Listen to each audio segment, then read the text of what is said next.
मुस्कान देख रही है वो बहुत समय बाद आई है। जानते हैं क्यों? इसके कारण अब मैं महीनों के उन दिनों में भी आजाद रह सकती हूँ। न कोई डर और न ही कोई संक्रमण का खतरा। लेकिन यहाँ तक पहुँचने की कहानी मेरी बहुत लंबी है। आज मैं आप सबके साथ मेरी वह कहानी शेयर करना चाहती हूँ। डॉक्टर दीदिका जिन्होंने मुझे इन दिनों में भी खुशी के साथ जीना सिखाया, मेरे परिवार की धारणा को बदला और मुझे इन दिनों में भी खुशी के साथ जीना सिखाया। और मासिक धर्म के बारे में तो सभी बचा लेते हैं, तो सुने कहानी इसी मुस्कान की जुबानी। मामा, आज मैं बहुत परेशान हूँ। मेरे पेट में आज बहुत दर्द हो रहा है और आज शायद मुझे वही हो रहा है जिसके बारे में मेरी अध्यापिका ने हमें एक बार बताया था। चुप, बिल्कुल चुप, बेशरम कहीं की। इस तरह की बातें कोई सरेआम की जाती है? क्या हुआ माँ? यह कोई पाप है? मुझसे कोई गलती हुई है? अरे बेशरम, अब तो कुछ दिनों के लिए अछूत हो गई है। घर की किसी चीज को भी छूना मत, रसोई में तो जाना भी मत, अचार के डिब्बे को तो छूना भी मत, पौधों से तो दूर ही रहना। ऊपर स्टोर रूम में कुछ पुराने कपड़े पड़े हैं, उनका इस्तेमाल कर लेना।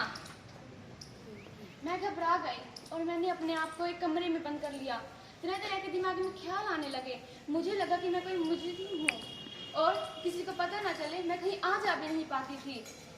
लेकिन मैं मेरी माँ से कुछ भी कहने से अब डरने लगी थी। स्कूल भी नहीं जा पाती थी। फिर इन हालातों में मुझसे मिलने में डॉक्टर दीदी मेरे घर आई। आंटी, मुस्कान कहाँ है? काफी दिनों से मिली नहीं। आइए डॉक्टर साहब, वो तो अपने कमरे में बंद है। अरे बुलाइए तो। अरे नहीं नहीं, वो नहीं आ सकती, आप ही जाकर मिल लो। जाकर मिल लो? ऐसा क्या हो गया है? मैं मेरी डॉक्टर दीदी को देखते ही रोने लगी। फिर मैंने उनको सारी बात बताई। मेरी डॉक्टर दीदी ने मेरे परिवार को और मेरी माँ को समझाया कि मासिक धर्म एक सामान्य घटना है, इसलिए एक स्वस्थ लड़की के लिए अति आवश्यक है और इसे अपवित्र समझना बहुत गलत है। तो मेरी माँ को अपनी गलती का एहसास हुआ। तो मेरे डॉक्टर दीदी ने ये भी कहा कि अगर स्वास्थ्य ठीक है तो लड़की सामान्य रूप से वह सभी कार्य कर सकती है। फिर मेरी माँ ने मुझे सामान्य जीवन जीने में मेरा साथ दिया और मुझे खुशी के साथ जीना। फिर मैं खुश रहने लगी और मुझे इसके साथ साथ सैनिटरी नैपकिन भी ला कर दिया।